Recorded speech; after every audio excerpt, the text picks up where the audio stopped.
Hello everyone and welcome back to Timberborn. This is episode 4 on the Spillage series.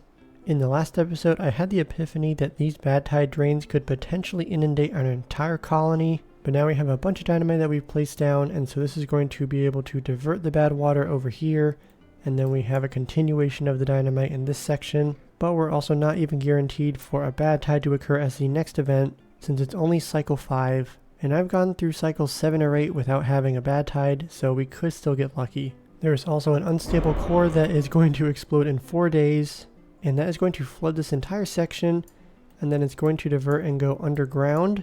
But it's not a very big area that this is going through, but it's entirely possible that this whole section can flood, and then we'll have bad water spilling through here and then contaminating this whole area. But the beavers have placed most of the dynamite down so we can start detonating it and clearing a path. We are also running a little bit short on jobs. I think that we have an additional hauling post that we have for the lowest priority, and that is where most of the vacant jobs are, so I'm not too concerned about that. Ideally I would like this to be below 10, which means we'll need to add some housing over here, so we can start by adding in a couple double lodges. I'll need to extend the platform so they're right in front of it, and then we can have the stairs go down from one of the sections, and then we'll be able to construct the rest of this dam over here. And this dam is going to be useful when we eventually blast out a little section from the current water seep, because water is going to flow down into here and then it'll irrigate everything underneath, and then we could also get some flow and generate some power. And now we just need to add in a few platforms, and then we'll have an additional, I believe it's 12 beds, so that should put us in a pretty good spot. We also have 20 baby beavers, and we have a good amount of them who are about 60 to 80% grown up, so we'll have some more workers soon. We also need to replace some of these single lodges with some of the triple ones, and since we have some additional housing we can slowly start going through those, and then we can add some more housing on top. I think I'll stick with doing the triple lodges, and we'll go up another 2 stories, but we'll make sure we can replace some of these other housing first before we get that second triple lodge on top. Now if we take a step back and then start trying to plan our future production areas, this one is an obvious candidate since we have the geothermal engine. We also have a bad water river right next to it. So if we get a few water wheels set up here, in fact we could actually set up more than a few, we can go all the way along this section, and then if we connect it in, then we'll have a good amount of power. We can start by adding in a single lumberjack flag, and then he can chop down the trees that are over in this section, and then he can also reach the ones up here. With there being an elevation difference, we can take advantage of that and then put some warehouses for storage, and then build some of the production buildings on top of them. Although I'm seeing we have some injured beavers around. We have a few medical beds, but not quite enough. We can add a couple more underneath, and we are nearly maxed out on wood. We have 804 logs in total. We can fit about another 40, but we have well over 40 additional logs between all these trees. So we need to either start thinking about getting an underground pile constructed. We have a good amount of resources, so this would not be a bad idea. Alternatively, since we still have a decent amount of space, we could just add some more large piles until we know where we want to get our permanent storage set up. Because I was also thinking of having this section for more production, since we have another geothermal engine right next to it. And then if we lower this little mountain, we could potentially connect all these in to form one massive power network. And we need to prioritize this building by haulers. This guy is probably going all the way across the map to get bad water. So instead let's get a small tank. We'll have it set to bad water, prioritized by haulers, and set to obtain, and that should help this guy run a lot more efficiently. We can also get a small warehouse set up, and then have that set to explosives, and then set to supply. And we can start by getting a few water wheels constructed.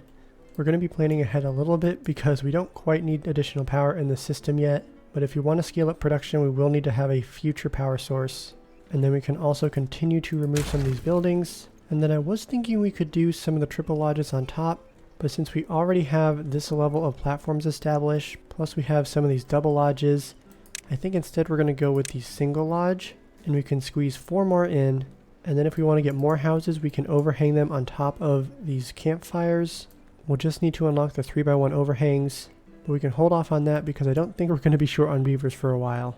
And we have a drought approaching, and I also just noticed that the unstable core did detonate, so we have the bad water flowing in here. It has killed all these trees, but it is going underground in this section and then flowing out through here. Thankfully it seems like it is not overflowing into this area, and it's not all that deep. It looks like it's only, I mean that's hardly even a quarter of the way up. but if we add a couple of these badtide drains in, then it could become a problem. And since we do have a drought approaching, and we don't need to worry about these badtide drains becoming an issue for us right now, what I'm going to do is remove all these trees. We're going to chop them all down. And then I'm going to start working on another project, which is probably going to be one of the biggest ones that I've worked on so far. And of course we need to mark everything to be chopped down. I always forget. Then we can get a couple of these large piles set up. We'll have them set to logs and supply. So what I'm thinking for this section, since we do have a couple badtide drains, it's not going to be producing bad water a lot. So it's not going to be the most stable source of bad water. However, we do have this bad water seep, which is going to be running basically year round.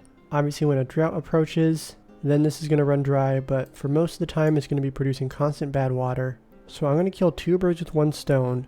We're going to start placing some levees around here, and then we can build up some pressure, have the bad water elevation go up, and as long as we have it at the same level as this, then we can connect those 2 in and have it run on one system. And we're going to actually have a bunch of overhangs and platforms, and we're going to basically create an aqueduct going in this direction, and then it's going to feed into here, and so we can capture power the entire way with water wheels. And then since it'll be in this system as well, we'll be able to recapture the power once again. We might need to expand our water wheels to be 2 wide instead of just a single wide, but we can get ready for that down the road, because I think this project is going to take quite a while to construct.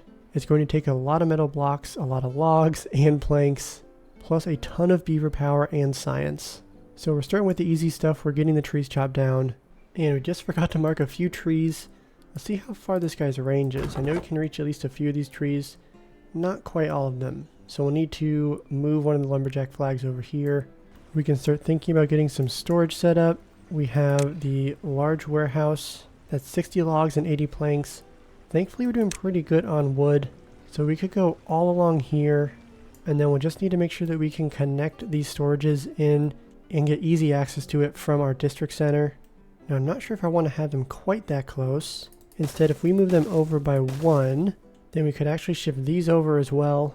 I think we're going to actually remove these ones. They put a few resources into it, but not the end of the world. And instead we're going to be able to actually place some windmills right next to these water wheels. And we're going to be able to double up on power generation. Since both of these are seasonal, the windmills obviously only produce power when it's windy, and then the water wheels only turn when there's a flow. We have a 5-day drought. We need to pause all these water pumpers. We have about 2,000 water. I think we're going to be fine for this drought. Since it's only 5 days long, it's not too bad. So if we want to start building up this area, we want to make sure that it's easy to access it. The easiest way to do that is to get a zipline station constructed. And we once again have some unemployed beavers. How are we doing on science? We have almost 1,000. We only have 5 inventors huts. Let's get a few more placed up here. These can be some seasonal jobs. The beavers are also working on some of these large warehouses. We can detonate the last of the dynamite. And now we know we at least have an escape route for the bad water in the event that we do have a bad tide. So it is going to inundate part of this section, at least temporarily. But this is not a long-term solution. This is just one that will keep us safe in the event of a bad tide. We can also keep adding in some more builders' huts, help construct some stuff a little bit quicker since we still have 3 unemployed beavers. We also have our 3rd farmhouse that we can unpause. Since we still have some crops that need to be picked, we are running a little bit low on sunflower seeds. I don't know if we've quite planted enough. We have a good amount of potatoes though. And then we could get another transfer station over here. I imagine that we might be expanding our buildings in this direction, especially considering production is going to be tied into our power network on this side. Although we are getting kind of close to the map over here. We have some more green space. We have another geothermal engine, and there's a mine right here. It seems like we actually start a little bit further on this side of the map. There's quite a bit of space over here. Lots of stuff that we can access. This might be something that we want to tackle. It's 3,000 science that we get. But before we focus on the relic, let's look at getting the pressurized system set up over in this section. We will need to get on top so that we can actually construct everything. So we can get some paths going right up here, and then we can get on top. So we can start building up once they get these stairs constructed. Then let's see what level we want to have all this set to. So right now that puts all this at the same elevation. So we won't want to go up anymore. We can have the walls set to the side 1 higher, but we won't want to have the floor any higher than this elevation. And then we can add in another zip line. We can bump that up a little bit on the priority list. That'll make constructing the rest of this go a little bit faster. And then we can also get a lumberjack to chop down these trees. And our beavers have an abysmal well-being. They're only at 10. hardly any of them have access to wet fur. We only have 3 different foods that they can eat. And then their social life, the aesthetics, and everything else is basically non-existent. So we need to rectify some of those things. If we lower this by 1, that gives us some ground space that we can use. And the drought is over, so we are starting cycle 6. We can unpause all these water pumpers. And our water levels only decreased by about 1100. So we still had plenty left in the tank. But we might need to get some more, especially if our beaver population continues to increase. And then the droughts are also going to be longer than 5 days. We have some spaces under here, but I don't think we can place those contemplation spots. But we can fit a couple on the side, right next to one of the ones that we placed down earlier. And then I didn't realize that we had not unlocked the shower. We have this section. This could be a good spot for us to place some of those water structures. We just want to make sure that we prioritize water pumping from this section. We do need to think about expanding our production. We don't have a whole lot of resources that we are producing at the moment. We do want to get paper, and then getting a printing press is not a bad idea. But more importantly, getting a wood workshop I think is what we should focus on next. It's 800 science, we have enough for that. We have plenty of space over here, we just need to do a little bit of rearranging. We can also get a paper mill placed right in front of this geothermal engine. And then this is going to put an additional strain on our power system because right now this is producing less power than we actually need for these 4 buildings. In the long run I do want to get those large wind turbines set up right here. But for now, we can just stick with some power shafts. So I'm probably going to rearrange where these buildings are. We currently have these 2 lumber mills. And we're doing good on planks. We have about 280. And it's been essential in order for us to get as many gears as we have. And then I always run into the problem where we don't have enough planks or we don't have enough gears. So I just build a bunch of them after the fact. So I think I'll want to pre-plan since these are so cheap to build. They only cost 15 logs. We can build a bunch of them, but not worry about having them all up and running immediately. We can start by placing a couple wood workshops. We can lower prioritize this one because it's not essential. We do have enough resources to build it all, but we'll get that one first, and then we'll continue expanding in this direction. We can also unlock the printing press for 400 science, and we'll get one of those constructed right here. And then after that we can start placing down a bunch of lumber mills. And then temporarily we need to make sure that we can connect everything in because we're not going to have enough power to power all these buildings. So for now we'll just add in a bunch of power shafts. It's going to be rearranged in the future, but this will be a good way to get everything connected in. And unfortunately we don't have any pine resin yet. We do have enough that we can unlock the tapper shack. It looks like it's only 500 science, so that is fantastic. Let's get one of those constructed. We will set that to highest priority. And then this is not going to be enough water wheels. We need to add even more. And of course we have all these buildings that are not powered at the moment. We can set this printing press to books. And then we almost have everything set up. We cannot reach this unfortunately. We just add in one double platform. Then this will be able to provide some power. It's providing 236 power at the moment. So it's not a whole lot. In fact, we should probably pause some of these lumber mills. And honestly, perfect timing. They finished constructing the second wood workshop. We can also pause that. And then as soon as they construct this final power shaft, it'll be one system. Right now we're only running at 45% efficiency. We need an additional 480 HP, so we have some more water wheels that we can construct. So we have some large storages over here, specifically the warehouses. I think this would be a great spot to get some of those large underground piles constructed. We're running a little bit short on planks at the moment, only about 120. And then we don't have enough to unlock this in terms of science. It's 1,000. We need another 200 science. And then since we're doing great on wood, we can extend the levees in this direction. We do need to make sure that we don't have the bad water spilling over. So maybe we go to 1 tile short of it. We'll have it set to right here. And then we can get the power shafts going all along this section. I don't want to trap any beavers because they are notorious for doing that. So we'll have it just go right along here. And then once they've gotten all the way to the end, we can start adding in power shafts going back in this direction. And that should provide us a good amount of additional power. We can also add in one more water wheel. And I don't know if we're actually going up in water now. We have 1.6 thousand water. I think we had that 1 or 2 days ago. We have 8 treated planks. It might be worth getting the large water pump unlocked. It's only 400 science. I think that's more important than getting the large underground pile. And then we have a good spot if we remove this water pump and this lumberjack flag. Just got to place a couple platforms down. And then this is going to be a massive amount of water that we can pump. We also need to think about water storage. We can shift some of these sunflower seeds over here. Most of these are pretty much just freshly planted, so we can remove all these Then we can add in a second large water tank. The beavers are slowly chipping away, adding in dynamite. Lowering this is going to be very important. We can add in a bunch of these campfires, and then eventually we can get the overhangs on top of them. I think what I wanted to do was get some storage set up on top of those overhangs, and then we can get some of the rooftop terraces on top of that. Alternatively, we could have some houses on top, but we might want to switch it up a little bit. We also could get some overhangs on top of the potatoes, which would give us a lot more surface area for us to construct stuff on. We could also keep going up in elevation. We have a good amount of space above these houses, although I might want to shift these over, make a little path in between. That way the beavers can get forward and backwards pretty easily. There's so many things that we can work on. It's just fantastic. Looks like we have most of the power wheels connected in. We just need to get a few power shafts going along here, and I think we can actually reach some of it, and hopefully we can construct that fairly quickly. Oh, I guess we are still waiting on one more. We can also get some small storages set up. We'll have these set to treated planks. Obviously this is not permanent. I want to get some of those larger warehouses, or specifically the underground pile, set up right here. But we're going to be waiting a little bit before we have enough science. Thankfully it's not going to be too much longer. We're only about 200 away, and we got the big boy constructed. He is pumping a bunch of water. This is the equivalent of 5 water pumps, but there's only 3 beavers required to work it. And then we can also duplicate this water storage. We have enough planks, gears, we are doing great, and then metal blocks, we also have enough.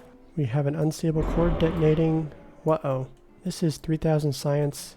Oh, this is the one on the other side of the map. Not as close as I was thinking. But if we go across, could we get to that in time? We're basically going to have to put everything on pause if we want to go get that science. What I'm thinking is we start by having a zipline station. We'll connect it into this one, and then we can get a couple storages. We'll have 2 small piles. We'll have one set to wood and then one set to planks. And then you guys know the drill. We'll have them set to obtain and prioritized by haulers. Let's bump all this up on the priority list so we can start working, and from there we'll just do some normal paths and stairs. So this one is going to be a bit more of a challenge. We have just under 3 days. I think we'll need to bump our working hours up just a little bit. We'll go to 18. And then let's make sure we high prioritize all of this. I am not sure we're going to be able to reach it in the 3 days. In hindsight, I probably should have started it earlier. I did notice it early in the episode, but I didn't realize it was going to detonate that quickly. As soon as we get this zipline station constructed, hopefully that'll make the transportation of all of this go a little bit faster, because they are carrying so many materials over here. And then we have some beavers who are still walking over here well into the night, and they are not going to be feeling too great the next morning. This guy just abandoned ship. He decided, I don't want to finish constructing it. We have another beaver who is coming over. He's going to finish the job. But things are not looking good. 1.4 days. We have to get all these sets of stairs constructed, plus these platforms. And then we have to demolish this relic. They're continuing to set up the stairs. We have another set of the piles that I have here. Just trying to make it easier for the beavers to construct all these stairs. 0.8 days, so I think that it's going to be sometime in the afternoon or evening when this detonates. And I think we only constructed a few sets of stairs, so I am not super optimistic about this. On the bright side, we have all this dynamite that we can detonate, and then all the way back to the unstable core. We're going to hopefully finish it off today. 0.4 days, it's not looking good.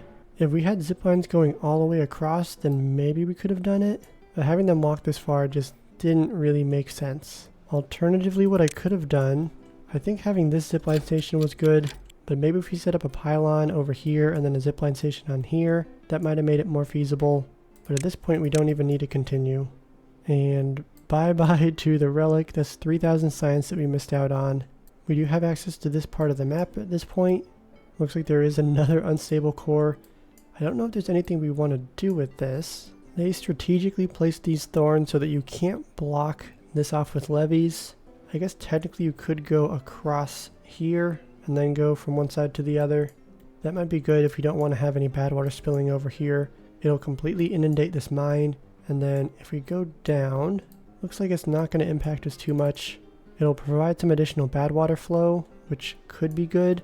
We do have a couple of geothermal engines, but those are pretty far away from our main production area. Ooh, we have some injured beavers. How many do we have? We have 11 incapacitated. That means we need to add in some more medical beds. We do have enough science, and oh, we don't have any paper storage. We do have, was it explosives, grilled potatoes. We can switch that to paper because we already have another grilled potato storage somewhere over here. Yeah, this one is doing good. We have 600. We are completely out of sunflower seeds like I mentioned earlier. And we're actually doing great on water. We've actually maxed out. We can probably pause some of these water pumpers. And then we can start thinking about getting the bad water flowing in this direction. We're not going to do that quite yet because we obviously don't have the aqueduct set up. But we can at least lay some of the groundwork. We'll start with just having some pieces of dynamite here. And then we can connect these two in. We can start using some of the triple platforms. And we do have a bad tide approaching. So we need to make sure that this won't spill forward. Or I guess backwards. We want it to spill in this direction. And then we also have the water seep. We don't actually have irrigation barriers, do we? Or I guess contamination barriers. But that's 400 science. Let's unlock that. We have planks and we have metal blocks. We need to temporarily remove all these paths. And then let's set those up all around here. We'll make sure we super high prioritize all this. And at this point, I think it's too dangerous for us to keep the path access down below. We'll want to make sure that the beavers are constructing everything from the top side. We are nearly set. We have a few more levees that the beavers are constructing, but that's going to push the water or bad water in this direction. And then it will continue all the way through here. And then it will give us some additional power, which is a good news. And it looks like the beavers did finish constructing everything. So we are in a good spot for the bad tide. And that's also where we're going to wrap up today's video. I'm super excited to see how these bad tide drains work. I have actually not experienced one yet. One of my most recent live streams on the map Oasis, that map does have bad tide drains, but when I started it, they actually didn't have bad tide drains in the game. So it's basically an older version of that map. But this one is going to be super exciting. There are a lot of bad tide drains, and so we'll get to see how those mechanics work in the next episode. If you enjoyed today's video, please hit that like button. It really does mean a lot to me. And with that, we will see you in the next video. Thanks for watching.